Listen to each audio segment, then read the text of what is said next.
So our guest speaker is Jeff Murray, K1NSS, and he was kind enough to put his own intro together. So we're going to go there first. And then we'll come back to it. So take it away, Ben.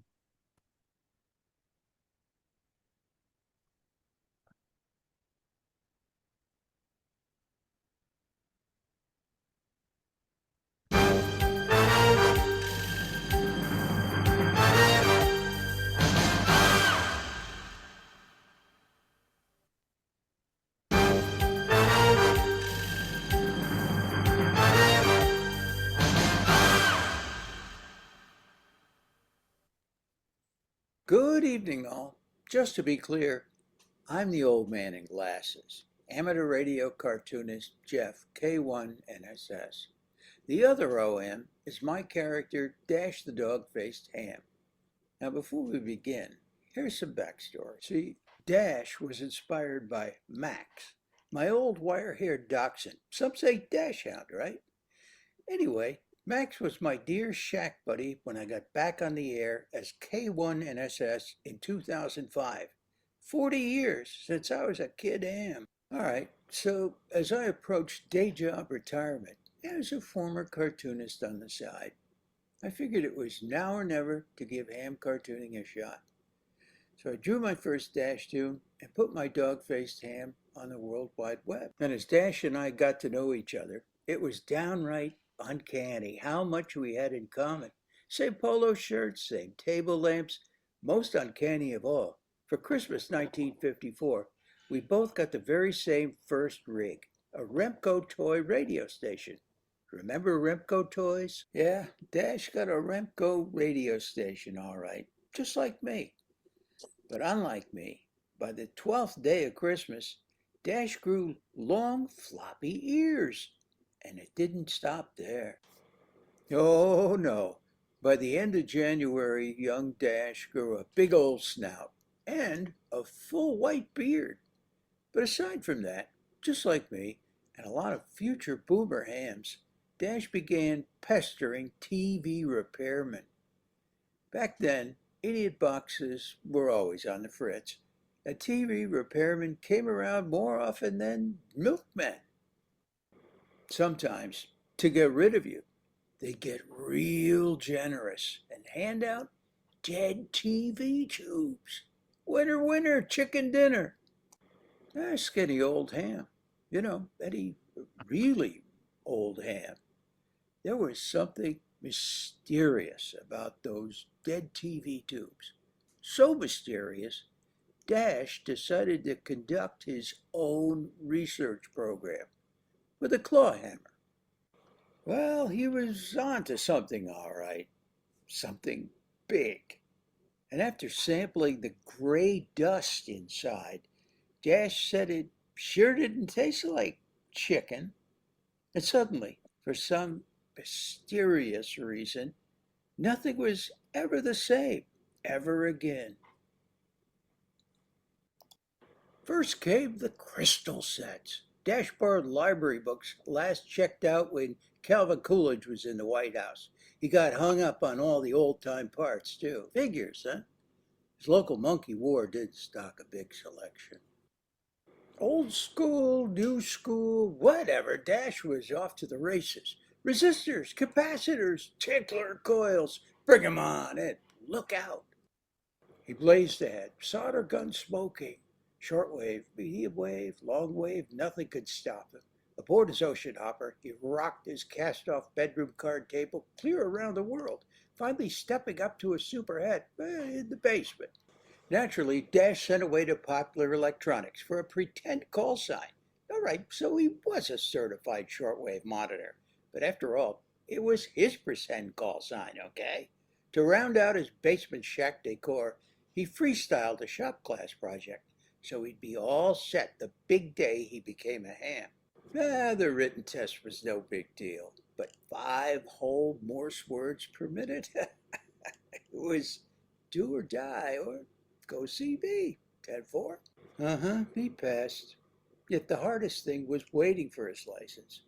Back then, all new ham tickets were drawn by hand. So receiving your license took longer than a cereal prize from Battle Creek, Michigan. Somehow Dash and I got the same call, but he got a bonus picture. Different names, same address. I figured somebody at the FCC must have got creative with the crayons. Close enough for government work, though, right? Those were the days. First time Dash called CQ, he wrecked the TV upstairs something fierce. When his parents stomped on the floor, Dash tapped his key in perfect time. Dash dreamed big. Someday he'd be a suave sidebander, working the world, handing out advice about, fancy stereos and stuff. Back down to earth, Dash paid heavy Gotham vertical dues, lying in the snow in his pajamas in the middle of the night, desperately searching for the perfect tap. First meeting of high school radio club left Dash kinda, sorta ambivalent. Yeah, he had better luck on the air. Before long, Dash rode with a wild bunch of locals, ready to bust loose and tear up the town in search of radio adventures. Against all odds, they found a hangout in a converted luncheonette. The one-man TV radio parts jobber sold new and used ham gear too, and called the gang junior engineers. Wise guy. Well, that summer, Dash got his general, and for some reason, possibly sour grapes, modulation of the damned did not float his boat. So Dash drilled down on CW and worked DX like it was 1965. Big fun, all right. But by next summer, something was in the air besides ham radio. Something like rock and roll, electric guitars, long hair, and YLs. Suddenly, beyond the shack, Bliss beckoned our dog-faced ham. Dash grew woozy. Bit by bit, his ham spirit went weak in the knees until his inner on-air sign began to flicker and finally went dark. Fast forward. Dash Van Winkle woke up at a ham fest with a new call sign on his belt buckle. He recognized a lot of stuff on the tables. Same tubes, same boat anchors, not a lot of Beatlemania though, and not much grousing about single sideband. Yet to his astonishment, Dash found himself rag chewing about afternoon naps. At last, he thought, I'm a real old man. Well, ever since then, we've been posting radio stuff and nonsense at dashtunes.com. Heavy on the nonsense. What a surprise, huh? Talk about a nonsensical mindset. Talk about lasting effects. At Dash Tunes, we trace mashing up ham radio with cartoons back to a couple of life-altering magazines we devoured as kids. Gotta tell you, man, they went together like peanut butter and jelly. From the beginning, we liked making remarks we resembled. Like, we never understood the appeal of busting pileups on Europeans common as New Jersey. On the other hand, we never understood why we always tried. Makes no sense, right?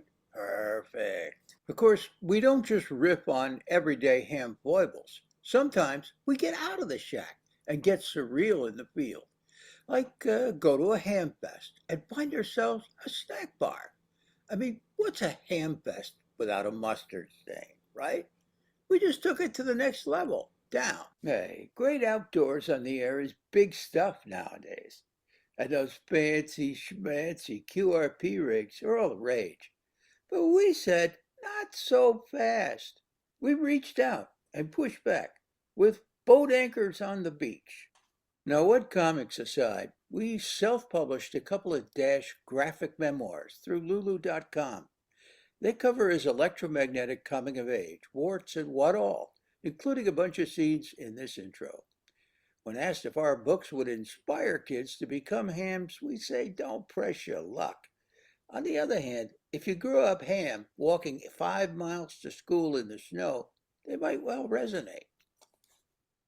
Plus online, via Cafe Press and Zazzle.com, we offer official Art for Shacks originals. Everything from LC mugs to ham radio lunchboxes.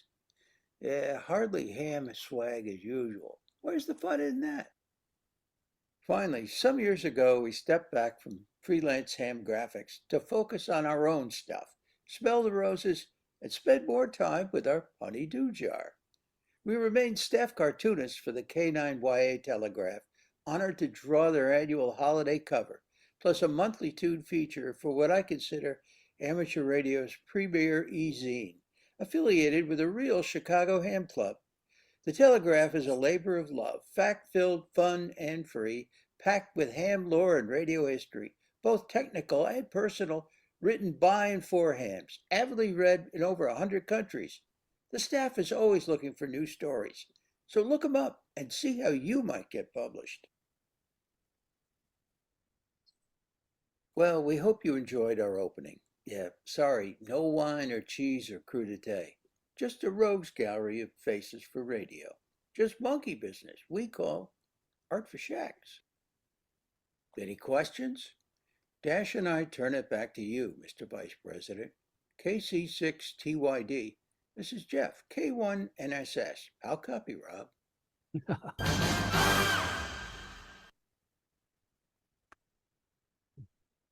Wow, that was great. Jeff, if you can hear that, you're Thank getting you. applause. That's probably Hello. one of the best intros we've had ever. So, but Thank you. I must say, I appreciate you being here. And I know you're about 3 hours ahead of us, but let me just give a little bit of backstory here. Jeff was interviewed during a podcast by Eric Guth. No, that's okay. I'll be the silent voice back here. So Eric Guth, 4710G, I'm sorry, 4010G is who has later created QSO Today. You guys all know that. Now it's QSO Academy. What's interesting is Eric initially introduced Jeff as a cartoonist and a storyteller. And as we dive into learning more about your experiences here, Jeff, as a in ham radio and as an artist, we'll definitely take some time to look back at all these stories. So what I want to do is go back to the beginning of the intro and get a little bit more information on what influenced you later on and how it affected your cartooning. So to start off, we'll throw that picture of the Remco station. I thought it was fascinating. There we go. There you go, because I thought it was fascinating because the words you used when you were in that podcast was you were smitten. And Absolutely. that word was interesting because I remember as a kid back in the CB area in the mid 70s, and that's what got me into radio. I was smitten. So give us a little bit more feedback on, how that was a catalyst going forward. Sure. This is in actuality not my first rig, not my original first rig, the actual one. This was photographed at a ham fest about 10 years ago, and it was a sentimental purchase by my silent key ham buddy Paul W1GUH, who, like me, received a Remco radio station for Christmas in the 50s, like Dash too. Now, it might seem kind of dubious as an educational toy, but to let you know, Paul became an MIT-educated software engineer for Northrop Grumman. Oh. Well, I wound up drawing Dash the dog-faced ham. So, as always with this sort of thing, your results may vary. So, but the Remco radio station sucked me in right away, and I was fascinated at the time, and still am really. A few things change really. I was fascinated with control panels and knobs and dials and switches, and basically anything that was like a flight deck of TV science fiction rocket ships, like get ready, Captain Video, and this is even better, Ralston Purina Space Patrol, for example, all the dials and stuff. And also I dug the microphone, of course, because it had that calling all cars aspect, like Broderick Crawford and all the TV cop shows and stuff, which was great too. And the thing is that with the Remco was it combined all this stuff, all these dreams, all these fetishes, if you want to get right down to it, into a one tabletop box. And the thing that also the phased verticals on the top there was something. And then in the original picture, there was a wad of mic cable that might double as a loading coil, and it had a selectable keyed searchlight, clicker, and a very annoying buzzer, Morse decoding wheel. And Remco made some working toy radios too. And I wonder if anyone remembers, because it was a gateway rig for a lot of hams. But I figure Remco was before your time. Isn't that right, Rob? Oh yeah, definitely before my time. Okay. Mine All too. right. Think Then somebody's fibbing. What was the question? Oh, somebody said it was before their time too. I'm only 69 years old, and I had one of their little 11-meter radios back in the early 60s when I was in Guam, and that was my gateway drug. And I got my license in 1965. 1 year upgrade or die. Very good, very good. Well, Remco was for a lot of gateway for a lot of kids. They had a lot of other stuff, cooler stuff, really, than back in the old days. But aside from Remco, I think maybe right up there with it was I'd have to say Mad Magazine was another influence. And several years after I got the Remco radio station, my dad brought home a copy of Mad Magazine, which will give you an idea of the kind of household I grew up in. And Mad gave me a long time taste for cartoons, satire, spoofs, parodies, lampoons. But the key was a mix of both pictures and words with a twist. And my dad was also a newspaper editor who brought home a lot of Sunday papers. So I was rolling in comics by the time I could crawl. And I read the funny papers and the comics. I read, quote, before I could read, too. I just did it. And it was more out of habit than for humor. And I always read them back then, but I never thought the funnies were all that particular. However, Mad Magazine often made fun of the funnies, plus ads and TV media, and that extra twist that I found truly funny, much more so than comic strips alone. So I did eventually move on from Mad by the earlier 60s, but as you can see here, this is from Dash Tunes. Its effects stuck with me. So it's yes. I was actually do remember Mad Magazine, and the way that it did lampoon current event, and I guess what you could call pop culture at the time was pretty humorous. But I think what made me more frustrating than ever was in Spy versus Spy. I could never remember which side to take. Did you have a favorite? I not really. I like that. Spy versus Spy, I thought was beautiful graphically. I love the look of it, and but it wasn't really funny to me. I was drawn to more, sort of cruder stuff, but goofier stuff like John Martin's grotesque characters with the elongated faces and stuff. But then conversely, I liked stuff like the celebrity caricatures of Mort Drucker, who was one of their just brilliant artists. I don't have an example of him, but I just was really stuck on that as, say, I don't know what, fifth grader or something like that.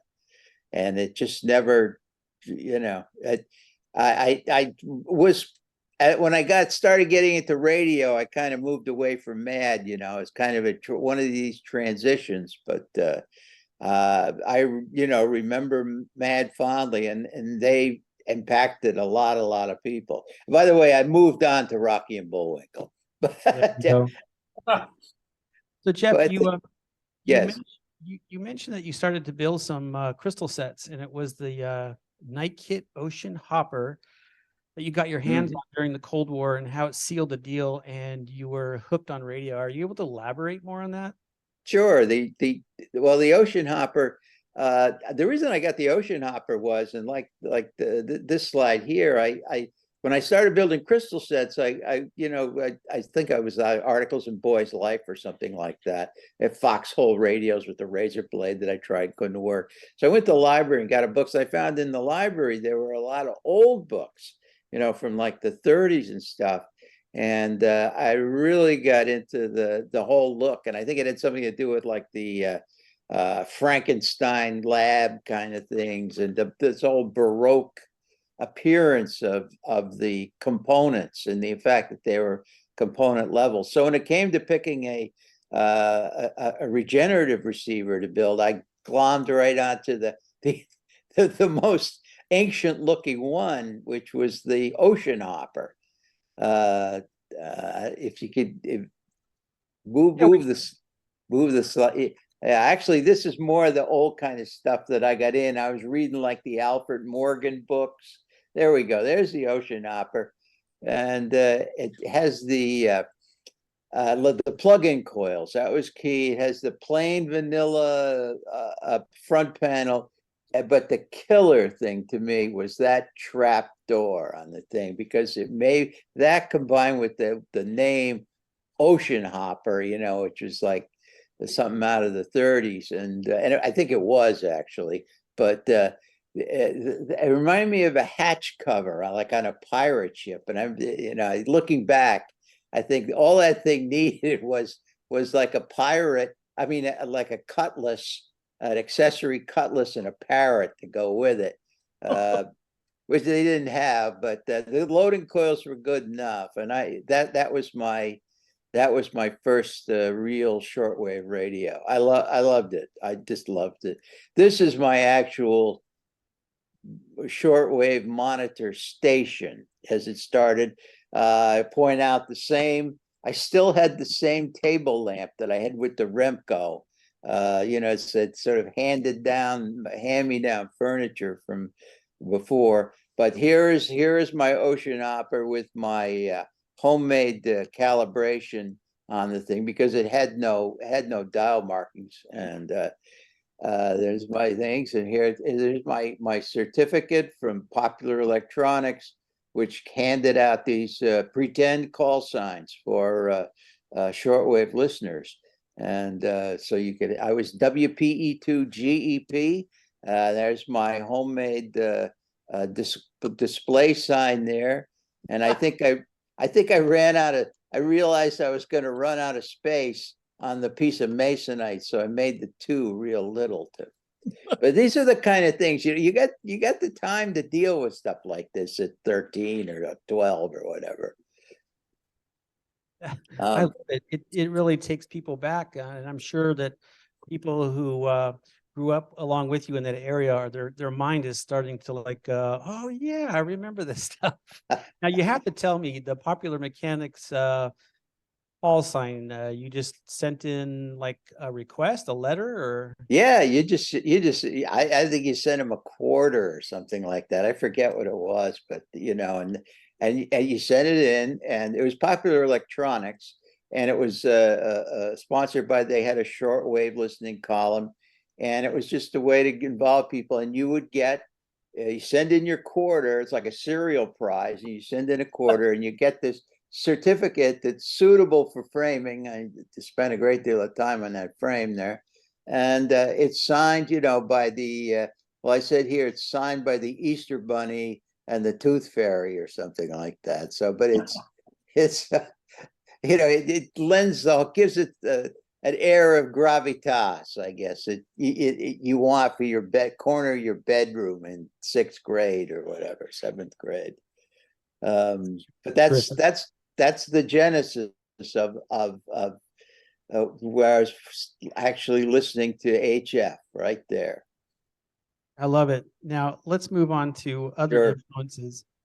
And I know you had some great Elmers. You in your intro, you talked about the TV repairman and how Yeah. that kind of slipped in, but there was a few other folks that that really kind of put you in the right direction. So you'll have to take some time and let us know the series, what happened there.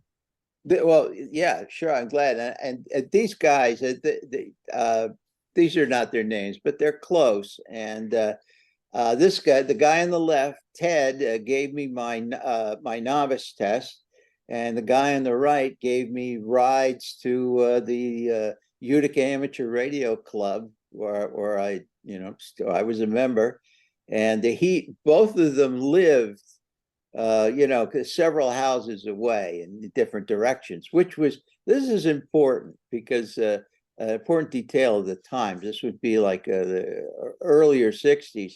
And it was common to have hams in the neighborhood.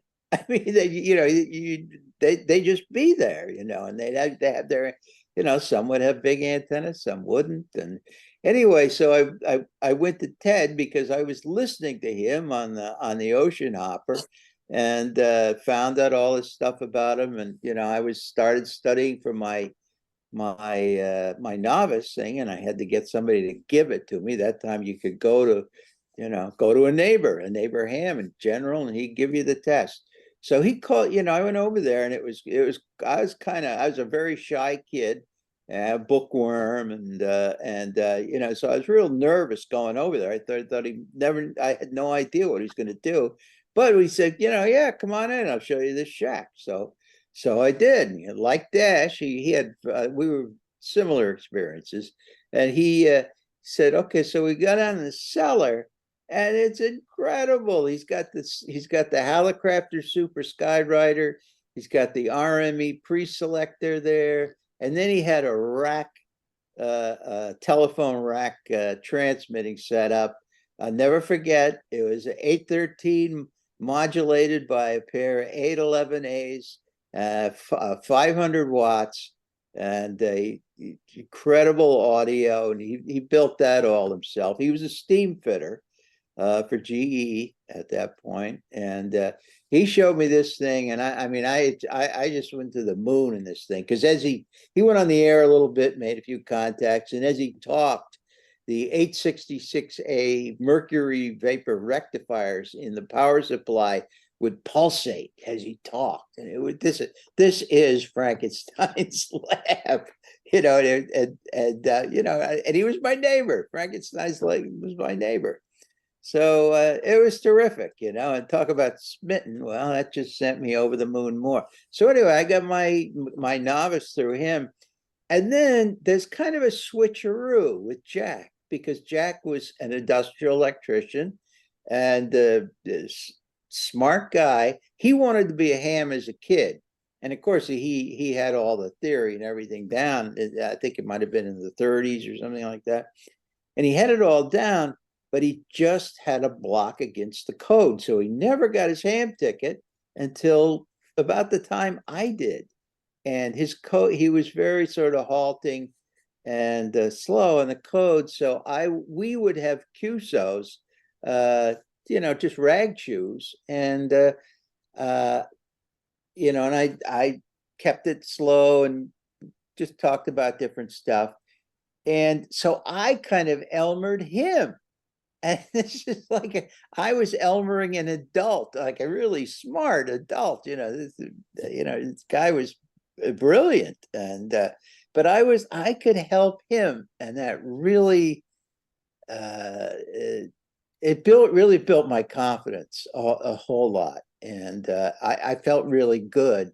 And in return, so we helped each other. Like I say, he gave me rides, he gave me wire, he gave me a lot of parts and things like that. So it was a mutually beneficial relationship, which is, I think really the whole Elmer thing is just terrific. And I think that what's sad is that kids today don't have there just isn't the population of hams that there was then. So it's more unlikely that you're going to run into these people.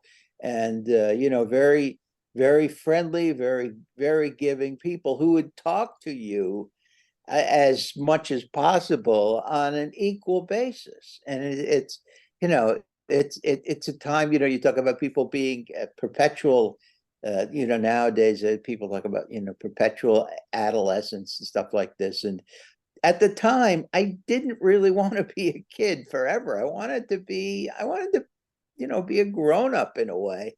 And this was a path to being a grown up at the time. And I think that was really important, and one of the greatest benefits of ham radio. When you were describing in the podcast and here about the Super Skyrider with the 813s and the 811As and the mercury vapor pulsating, it was like, I don't know if you were a Bill Cosby fan back in the early 70s, but there was his one stand-up comedian act called the Bill Cosby 200 miles per hour, where he talked about a modified Shelby he got from the original owner about pipes.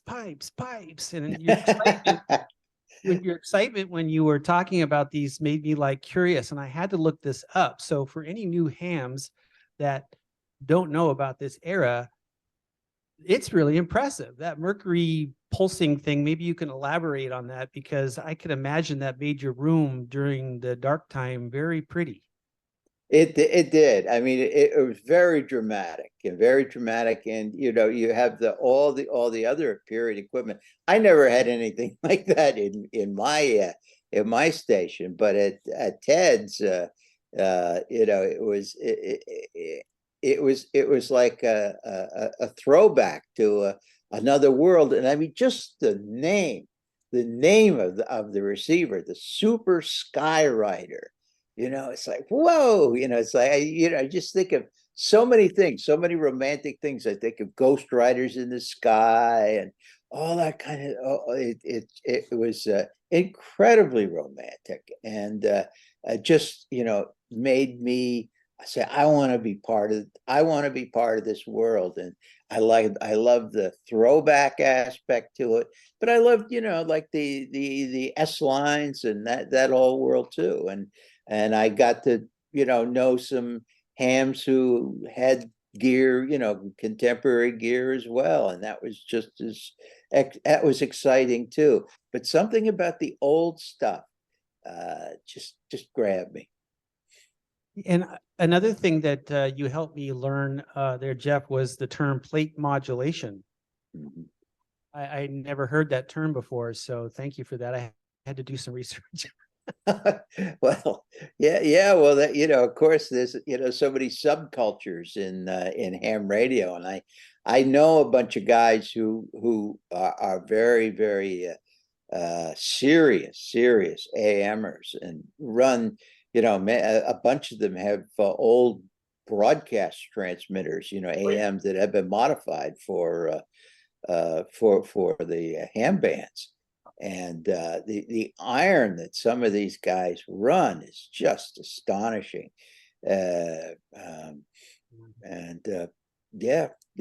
plate modulation, and and I had in the intro I mentioned the receiver that I had was not plate modulated, and that requires a significant amount of audio and usually like a large transformer to handle the power.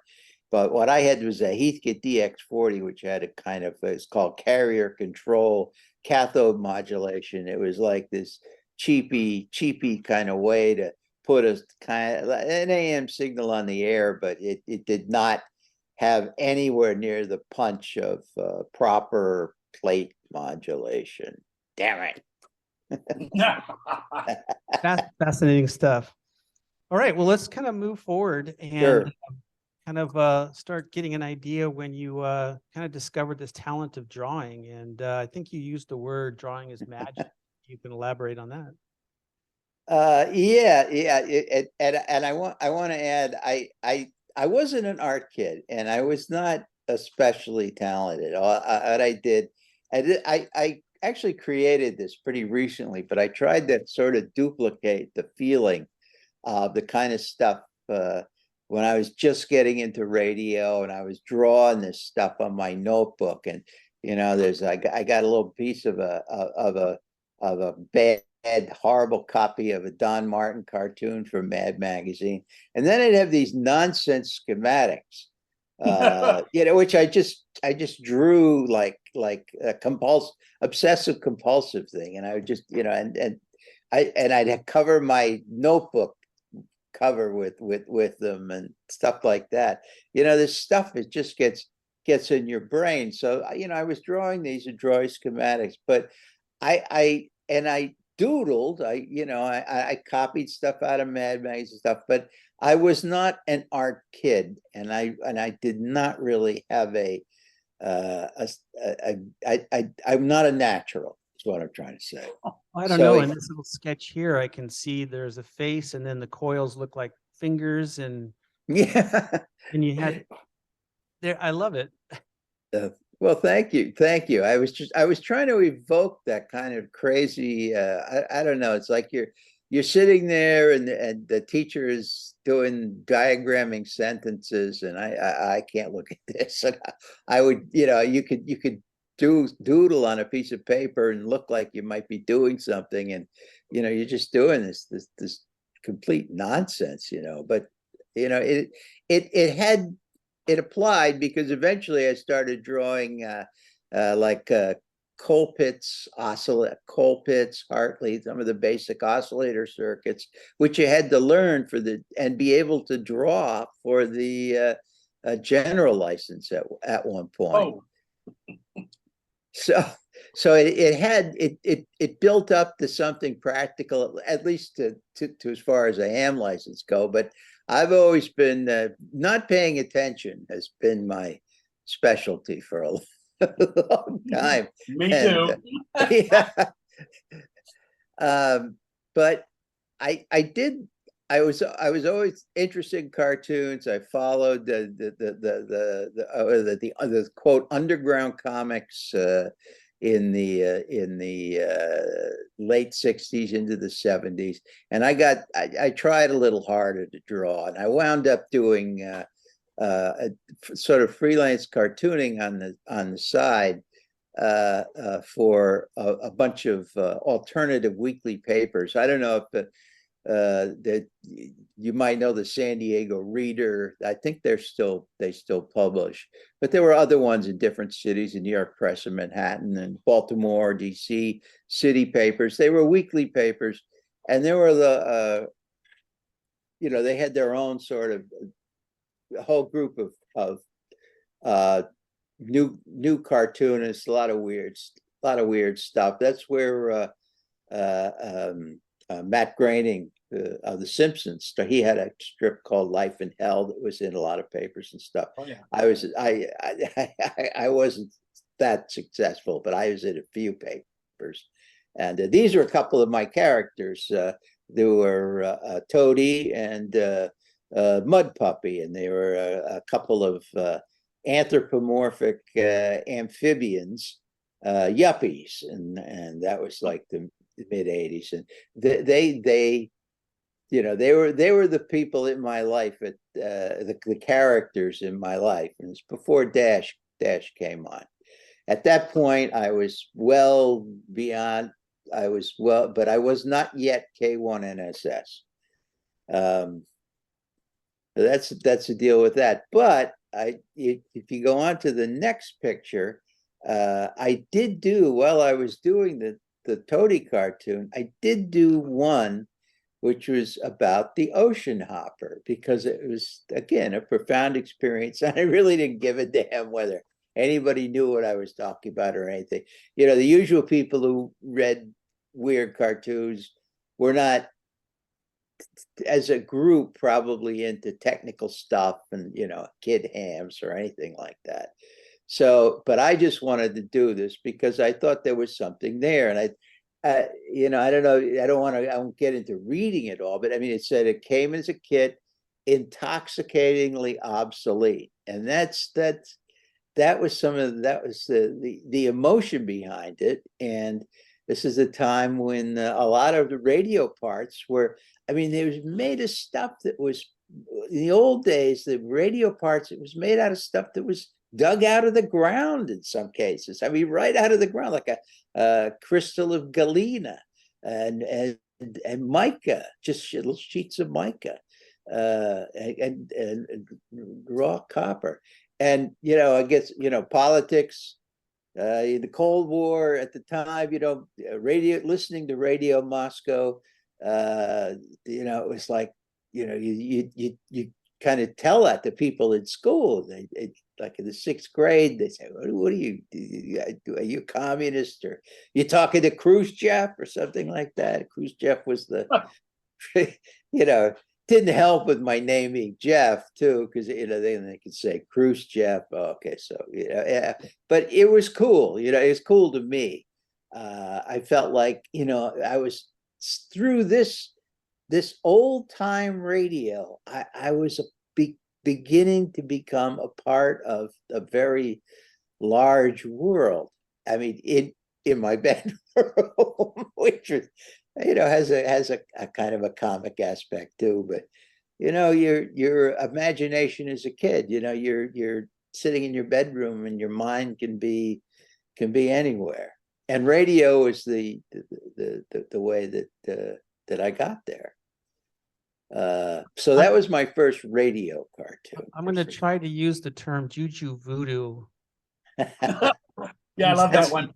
In something that's appropriate here in the future. I'm going to use that line. Okay. Well, you're welcome. I think it's public domain. It's a term from Juju Gree, New Orleans kind of talk. I love it. So 2005. So is in the intro you were talking, Dash made his appearance. Let us know a little bit more about this. Yeah, this was a now or never kind of thing, because I was approaching retirement from my day job, and Toady and Mud Puppy had retired from my drawing board, but approaching retirement, I wanted to do cartooning again, but I always, in the back of my head, I wanted to do a ham radio cartoon. Again, not giving a damn whether it was gonna, anybody cared about. I just wanted to do it. So I did, and I came up with Dash and put him on the web. And again, here I'm talking about I started early and going back, and when radio parts were still accessible as turkey giblets. And the idea, you could reach into a radio and you could pull something right out of it, like a discrete component. And there was an immediacy to the thing. And again, just there was something intoxicating about these components. And again, that thing, and the comic strip, the idea that 40 years later I would still be feeling this, that was part of the irreversible effects of radio, being a radio kid. And I understand Dash was on a de-expedition. Yes, he was. Well, he stowed away. Let's see if we can go forward a bit. This is pictures from Dash Tunes here, the currently, and I think this is, by the way, if actually we can back up and elaborate. Sure, yeah. Sure. Yeah, this is sort of where that was the beginning of Dash Tunes. This is Dash Tunes now, more or less, the way it looks now, and different things going on. We have phony sponsors. This is sort of the Mad Effect again, but corporate. We have corporate partners, I guess we'd call them, and it's Deluxe Luxury Laboratories, and a personal digital ham assisted, things like that. So we have that, and let's see, I think in the next slide I have a dash reports thing of just fake news, it's fake ham news, and the things are warning people about earwigs and their infestations and their earphones. And then, there's always this stray dinosaurs that get discovered in old Hallicrafters radios. So we'll get these little stegosauruses running around in there, and it's one of the things. You collect old radios, and there's baggage. Like stegosauruses. When I was listening, when I saw this clip, the cartoon on the earwigs, it actually made me chuckle because I don't have time to go into it, but there was recently a ham event where we were doing an event, and we literally had some ham operators that truly were infested by earwigs. So Oh when I my saw goodness. this, I go, oh, okay. There was some experience behind the story, perhaps. You mean this is a personal hygiene story that I'm shocked, really. But I noticed that Dash has had a couple different hairstyles. I really like the butch look. Was there a influence on that? Yeah, that's kind of him in his kind of teenage smart ass know-it-all period when he was a general and had a 30 word per minute code proficiency certificate, and he was on top of the world. So that was, yeah, he definitely looks different, and I'm still learning to draw him, and I think I will be learning to draw him forever. He looks completely different now than he did when he started, and I wish I more continuity, but that's the way it goes. And he started out having that long snout, and then that becomes very difficult to put this cartooning thing, but it's put expression on a long snout like that. And if it's more compact, you can make more expressive mouths and things like that. I actually appreciated the thought that you put some age to Dash. You look at some cartoons like, I don't know, The Simpsons, and they still look the same when I was young. Yeah, well, that's, I think that kind of continuity, I mean, people generally strive for that, I mean, it's and even in the studios and the professional animators, they all have style sheets to reference. So that's great. But like I say, I erase a lot, so it's not easy for me to do. This is the one of the things that we big features of Dash Tunes right now. We have our own radio club, and everyone is welcome to join. And the big chief benefit is that, well, it's free, and it's for life, and everybody is not only a member, but everybody is a president too. So you're a member. It's like a dual president and membership, and dual president and member. So you kind of get the best of both. You don't have to. You set your own policy. Everybody can do what they want, and it doesn't cost anything. And there's nothing to argue about, which may mean it's about doomed to fail, because that's the whole point of, I don't know, that the ham organizations are funny, and all the politics and the back and forth. And so maybe this isn't a good idea. Maybe you want to have a president that you can, everybody love to hate or something like that. A bunch of guys in the back of the, there's always that bunch in the back of the room that, make the smart remarks, and It'd be me. You used a term earlier that was caught my attention, and I guess if they join this club, they'll get their electromagnetic coming of age, regardless Yes. what age they're at. Oh, absolutely. Yeah. Yes. You become a ham full, as they say. Yeah. All right, now we can go back to this. Oh yes, the expedition. Yeah. Well, this was I was invited to design a logo for the 2016 Heard Island expedition by one of their main sort of PR spark plug there, Rich Hollick, K6YR. And he was in charge of putting together the whole program of sort of outreach and fundraising and whatnot. So what he came up with an idea of not just a logo, but that I would draw stuff. I was a sponsor, and I would draw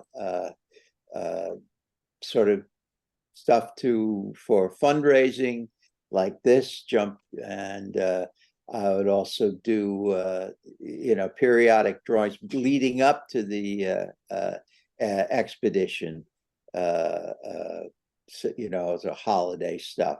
So it was you had these sort of light-hearted, cartoony kind of things mixed in with more traditional, the expeditions where they show the guys, and they had some incredible photographers, of course, on this trip, and they had photography from other things, and so it was mixed. It was a mix of cartoony stuff, and that it was more like cartoony stuff was sprinkled in with more traditional but very, very dramatic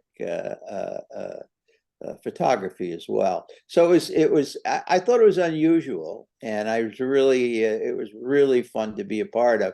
And as a side thing out of this, I decided to have Dash stow away. Yeah, this is one of our things for yeah. So here he is. I had kind of a sketch log, and this is him, and he's on the Braveheart, which was the expedition ship. And he's kind of he's like the anti-adventurer, and I mean he wants to be, he's kind of like the armchair adventurer, and he's stowed away, and nobody paid any attention to him. They didn't even really care about him. He's largely ignored by the whole thing, but during it. But he had a plan. He did have something that he wanted to do, and his big dream was that there would be the Velociraptor, one of those dinosaurs from Jurassic Park. Those things that run around like ostriches or something, but are terrifying. And he wanted to catch one and then bring it back. This may sound familiar. Bring it back to New York. Okay, well, here we are. This is kind of one of the things when they were actually there. With handing out the soup. Everybody's in line for their contact. The soup kitchen at the site, and that's the actual site with this was a pretty popular thing, and I think it was Rich's idea, and more or less, and then I put it together of the penguins in the soup line. So that was kind of, sort of one of when they were there, we had that running for a while. And I think this is Dash's big accomplishment here. Yes, well, here it is. He did not find his Velociraptor. However, what he did find was a giant tardigrade.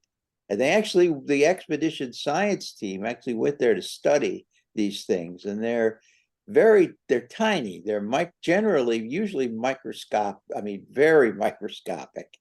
But they, like all things in these adventures, there's always giant ones into some remote place. So he found a giant one, and he hopped on board, and it kind of took him for a ride. But the Braveheart had already pulled out, so he rode out as far as he could in the surf, and then got thrown off, and they reluctantly picked him up, and he was washing dishes all the way back to Perth, which is where their first sort of main port of call after the expedition, so they could take a shower and sort of sit down to a good meal.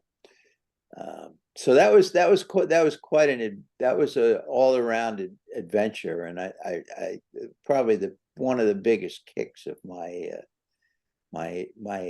ham cartooning career was being, playing a small part in that.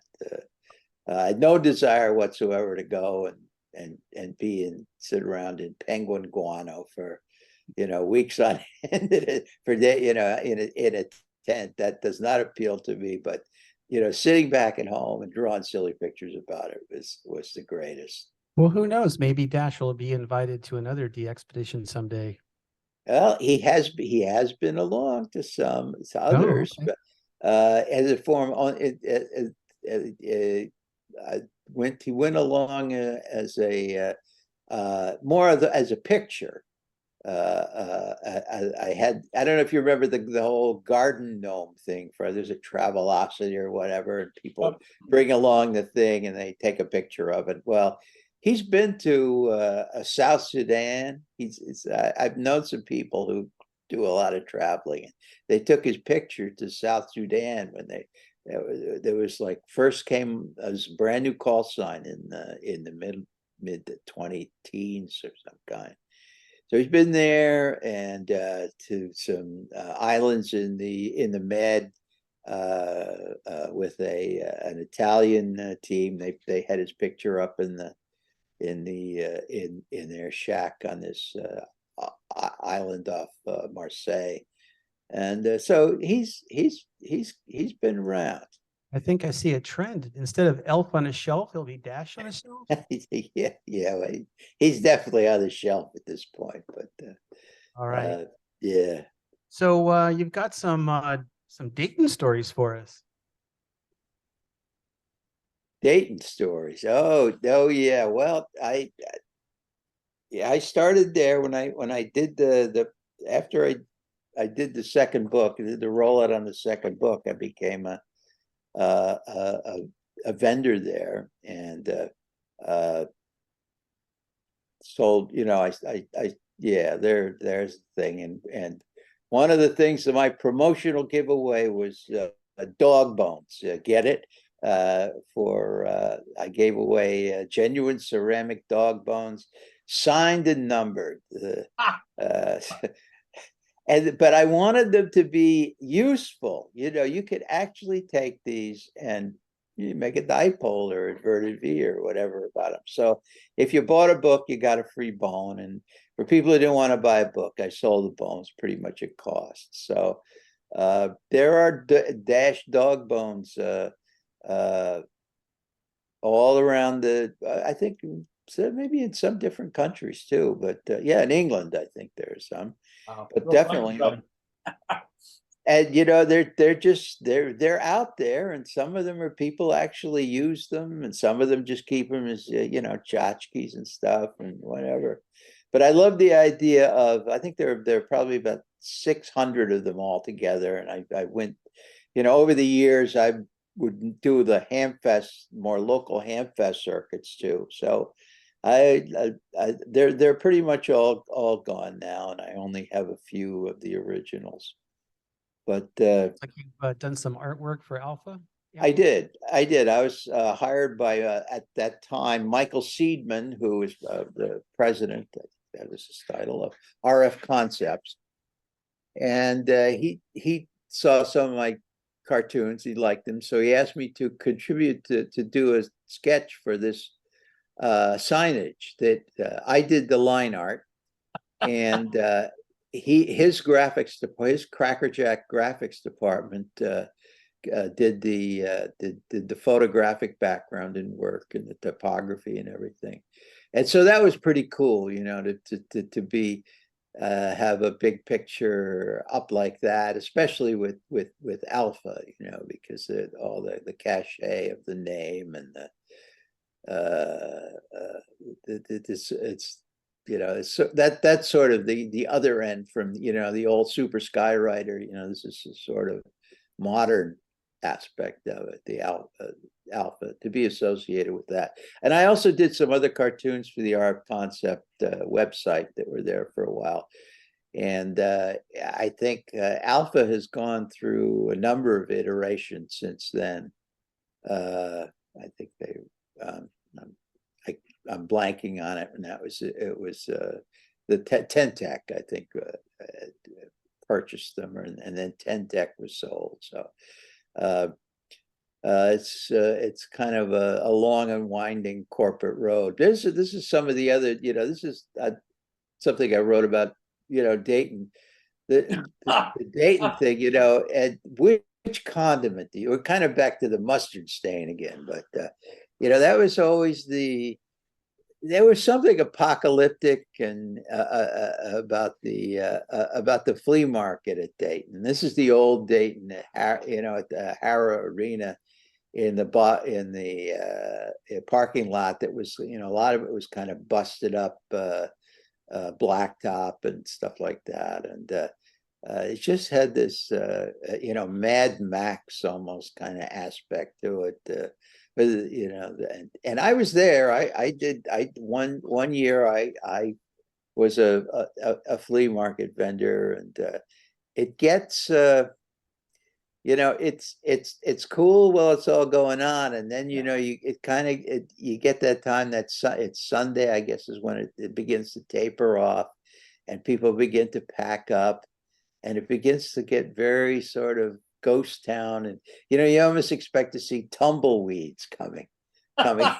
It's got that sort of mournful feel to it, but you sort of run the whole gamut of emotions from finding something cool, that Central Electronics 200V rig that you've always wanted, to finding an old soldering iron, which I did too. And I also went, I was going to, I haven't been to Dayton in a few years, but I would go to my usual hangout was often, I kind of perch at when I was doing the custom QSL designs, I perched at the guy who printed a lot of my designs, and that was Randy KB3IFH. And so it was, he was very generously let me hang out there, and so he had all kinds of people always coming up, and he very, very popular vendor there. And so I'd see a lot of like old clients and new clients, and it was fun. And I think for me, I was not a hotshot operator or anything like that. And I like to look at the new equipment stuff, but for me, far and away, it was the social side of it was the best. And it just laughing all day, cracking up with some of the best of hand company. And the Hara Arena, is kind of a tawdry place, but I think that was part of the appeal too. It had kind of it's kind of like the architectural equivalent of a Tom Waits song. It's like the tenderloin. It's like like a bus station, the Greyhound station at 3 a.m. kind of thing. Oh, Lordy. Oh Lordy. Well, sometimes but that was fun. I mean, it was a certain kind of fun, and it was good. And Xena is, as a facility, Xena is much nicer, and it's but that old Hara thing, I think people are gonna be going on about that in old age homes for probably another 30 years. Sounds like it was a pretty good fit. Yeah. So Jeff, Dash the Dog-Faced Ham brings a humorous look at ham radio, which pokes fun at some of the geekiness in our hobby in a very unoffensive way. Have there been any humorists that inspired you throughout your years? Well, absolutely. This won't come as a surprise, I think, to anybody who knows Gene Shepard. And I'm just curious now, how many people here know of Gene Shepard? We've got one Uh, person back here. One, see, and how many people here know of the Christmas movie called A Christmas Story? Yep, we had one. Probably a lot more, probably more. Well, Gene Shepard narrated that, co-wrote it, and it's really kind of like a, a sort of a summary of a lot of his work that appeared in on his. He was a first and foremost a storyteller, and he was on WOR, the Clear Channel, 50,000 watts station, and WOR out in New York City, for from the late 50s, I think, into the 70s at least. And he had a PBS special called Gene Shepard's America, and he talked about everything, a lot of pop culture, probably heavily, most of all, just pop culture in general. Life is, and he told stories all the way from when he was a kid growing up in Indiana in the 30s to when he was in the Signal Corps in the later, I think the later 40s, and then as a kind of a man about town and a celebrity in New York City, because he was, he was an actor as well. And but the thing of it was, he would just about his main show was on every nightly from Monday through Friday for an hour on this big station, and he would talk about all this stuff. And one of the things that he would talk about was being a ham. And I'm not just in passing. He would get into it. I mean, he would talk about like, well, yeah, I was sitting there and talk about back in Indiana, and I just had I built my, I was running, what was driving an 807 rig, and he'd get down to the component level of stuff, and he's talking to a general audience. And he had this manner of being, he's extremely entertaining, very direct, and a way of talking about technical things in a way that general people could relate, because he brought such descriptive powers and heartfelt powers, but he was not a sentimentalist. And people tried to paint him as about nostalgia, and it was not about nostalgia at all, but it was about the universals, whether it's in your Army stories from the Signal Corps, or going to Allied Radio as a kid with his buddies and picking through stuff in the bargain bins at Allied Radio in Chicago in the 30s. Nobody talked about the real nitty gritty of technical life like Gene Shepard. And I think, it's something that gets ignored largely by literature and art and cartoons. And he often, he would talk about it as the secret, the secret life. And there's this secret world of people and technical people. And, the people walking around know very little about it. And they don't, they have very little sense of what, the emotions that technical people have, or whether they're, ham radio casual, or whether they're, and very highfalutin, high flying engineers. It's very remote from common experience, yet he had a gift for translating that as a bridge between those two cultures. And I thought, this is getting terribly serious, but I thought that knocked me out as a kid, because he was talking about things that I knew, and yet I I thought about other things too, besides technical things. I always felt like I was neither fish nor fowl, and I was never really, I was never really the technical kid. I wasn't the who homebrewed everything, but I tinkered a little bit. I had a feeling for I buy my one transistor, and then I'd have it and I'd build different things out of it, and I would try as little. I'd try to cut the leads as little as possible. So I never heard of transistor sockets or whatever. So I just kept trying to conserve it as much as possible because it was such a valuable thing. But I mean, it's like stuff at that technical stuff, but at that level where it's sort of in between the emotional and the rational kind of thing. So all I can say is there's hundreds of Gene Shepherd programs that are on YouTube, and I would recommend that anyone look into them.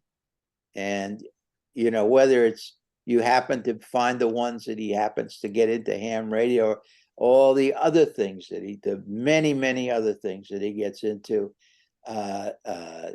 you're in for a ride, because there's very few people. In fact, I don't know anybody really, writer,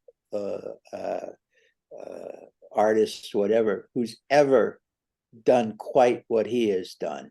And I think I think he would have liked to have been recognized for that more than the Christmas Story. I mean, the Christmas Story was kind of like, he was very successful and he died. It came out in the 80s and he died in the 90s and whatnot. But he's really is the sort of, he's the iceberg, the corny phrase, but he's the tip of his ice. The tip of his iceberg is A Christmas Story, but for the real stuff, you got to dive deep, and it's much of it is on YouTube, and I can't recommend it any more than that. Thanks for sharing, Jeff. That's kind of interesting. Sure. I never knew who wrote The Christmas Story, so that was interesting to get it. We're gonna have to start wrapping it up soon, but I noticed in the K9YA Telegraph that you were also contributing to. I think this might be our next go to station kind of look. What do you think? $10. I love it. Especially the coin slot. Yeah, that's right. There's money. There's a gold mine. You're sitting on a gold mine there. I did come across this character. I'm sure there's a lot of story behind this that we probably can't get into, but Yeah. I imagine there's some great puns and stories behind the humanity. Yeah. Well, that's a play on the the humanity from the the Zeppelin that blew up. Someone saying the Hindenburg. The Hindenburg. That's what I'm trying to say. Yeah, I blanked it. God, I remember fan stock clips. Holy cow. Yeah. Well, yeah. Well, that's the way I feel now, anyway. Sometimes. So. Yep, my first crystal rig had those. Well, Jeff, we're gonna wrap it up. Okay. Any last words or comments for old and new hams as well? Yeah. Well, if there's a way to sum it up, like, why am I in ham radio? And I guess it's kind of my squeaky toy. It's Dash's squeaky toy, but mine too. Because there's a very repetitive, it's 5973 QRZ and blah, blah, blah, blah. But there's a certain relaxation aspect to that repetition. And I think, like in my case, you could put ham radio aside for years and years, but it's always kind of the memory that it plays on your mind, and it's always there until, one day you dig it out of your mind's attic, or, in metaphorically speaking, you fetch it from behind the couch. and give it a good squeak cue. And then you start squeaking away, and before you know it, you just want to do it once more before you pull the big switch. Go. Jeff, our great Wi-Fi over here times out after 2 hours. So if you just want to follow up with where we lost you there. Uh-oh. You were talking about how the squeaky toy is pretty much everybody's ham. Yours, Dash's. Take it from there. Yeah, yeah. And it's ham radio is a lot of things to so many people. We're all familiar how it's turned into 1,000 subcultures now, from moon bounce to the outdoor stuff and everything. But there's something comforting and relaxing and reassuring about, like a squeaky toy, and it feels good, and you do it, and ours is not the reason why, but ours is just to say CQ, and Jeff, I got to say, this has been an interesting way of doing a presentation tonight, and thank you for your patience. Let's see if there's any quick questions, because we are running a little bit behind, and I know it's like dark 100 your time now. So thanks for staying up for us. It's my pleasure. In the room got any quick questions? Any unusual contacts? Oh, any unusual contacts around the world for you? Let's see. I got a contact with an operator, a woman in her 80s, who was a operator of the naval station NSS, which I did, by the way. That's a vanity call. I wasn't in the Navy, but it has sentimental value to me, because I used to, when I was listening on my ocean hopper, I would tune into NSS, and I liked the cadence of the dot it, did it, dot it, and they would repeat that. They had some kind of loop. So anyway, this woman was I guess she actually operated from Washington, but she operated the station, CW. And that was such a kick, and we exchanged letters, and she was from I was living in New Hampshire at the time. So that was one of my more unusual contacts. But I have had many unusual clients as well when I was designing, when I was doing QSL cards. Anything from the one that stands out in particular. I don't know if how many of you remember the incident of the Glomar Explorer? Oh yeah. Oh yeah. Oh yeah. Well, I did a QSL card for the guy. He was a IT guy, and he was responsible for keeping the computers running, which kept the Glomar Explorer stable.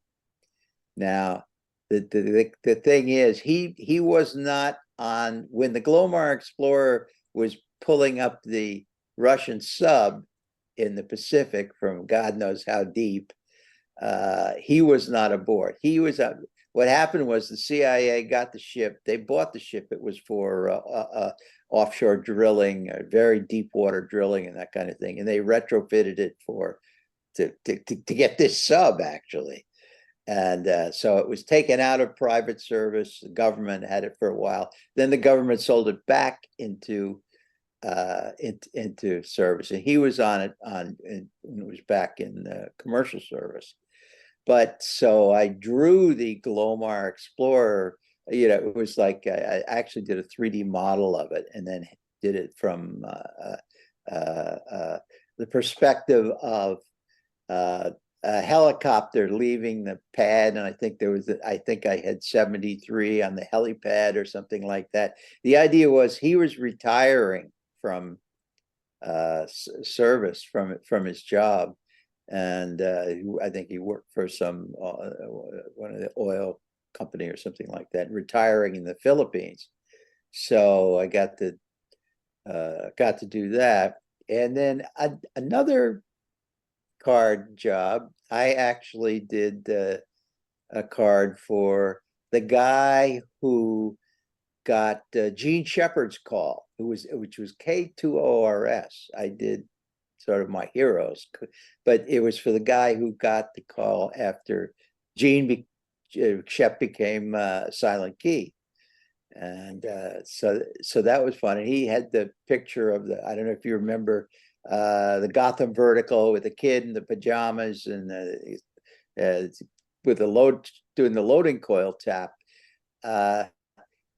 The new guy, Warren, is one of the modern day pioneers of long wave, and they use verticals and they use enormous loading coils to operate on, I forget what the frequency is, of 400 kc or whatever.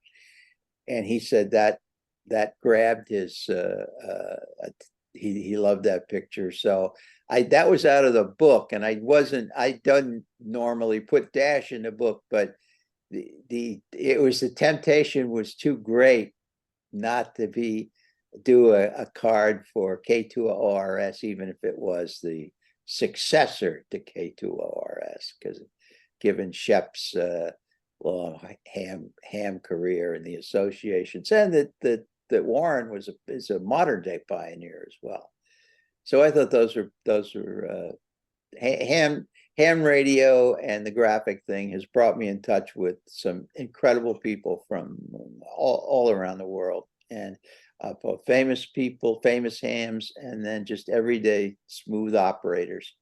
And it's just a spectacular hobby, and I've been fortunate to participate in it as a kid and as a real old man.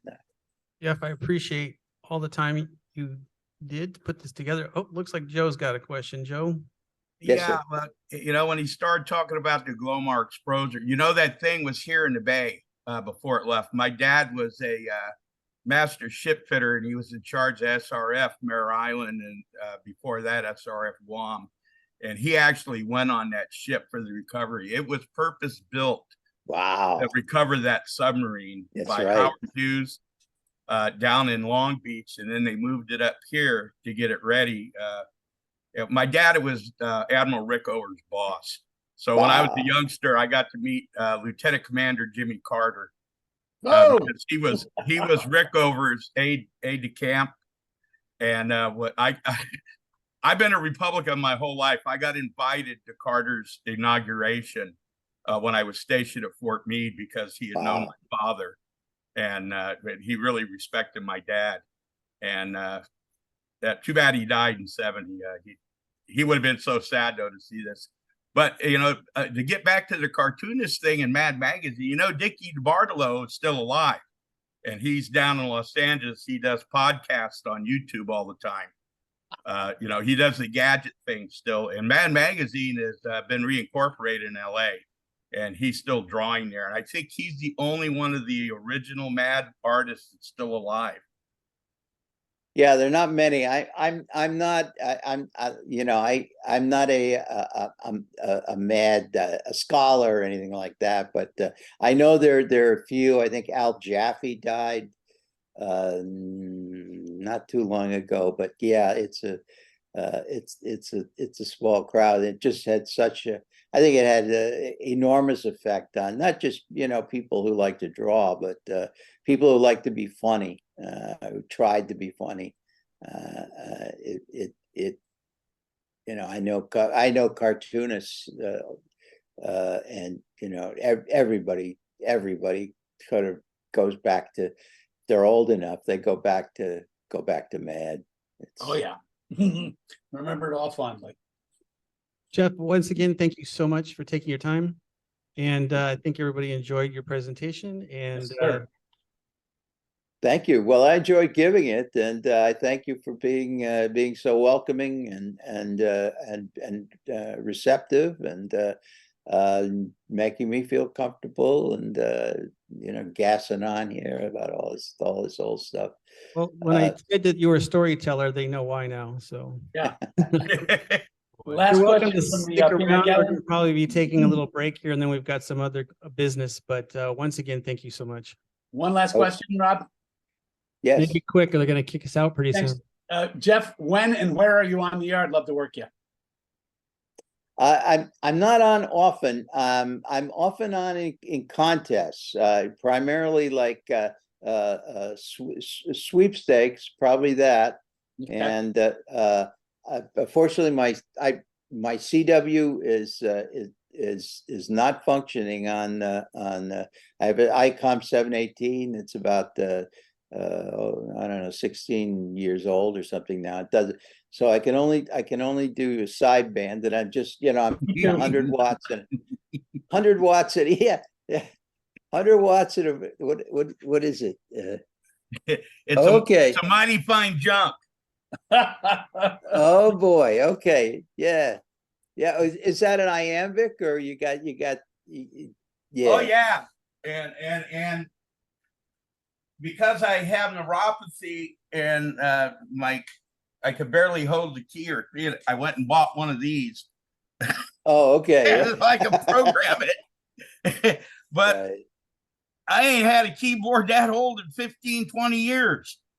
It's got a DIN on the back, so I got to order a DIN to USB-C. Oh boy. Well, yeah. I know I got my Kent. I had a Kent single paddle back and forth. I forget it, but that's what I use. I could never get the hang of the iambic, but it fell off the table and broke the paddle, and now I got to do something about that anyway too. But so right now I'm just on slop bucket and but the contest and I'm just having fun. That's all. Unfortunately, when I was a youngster, everything that I owned, other than my night kit, had Dodec numbers and then fallen off of a ship that was in dry dock. Okay, everybody, we got. Thanks for coming out. We really enjoyed you. Yep. Thanks, Jeff. I enjoyed it all too. Thank you guys very, very so much. Back over to El Presidente. Wow. Take it away, Jim. All right, thanks, Jeff. Appreciate it. One more hand for Jeff.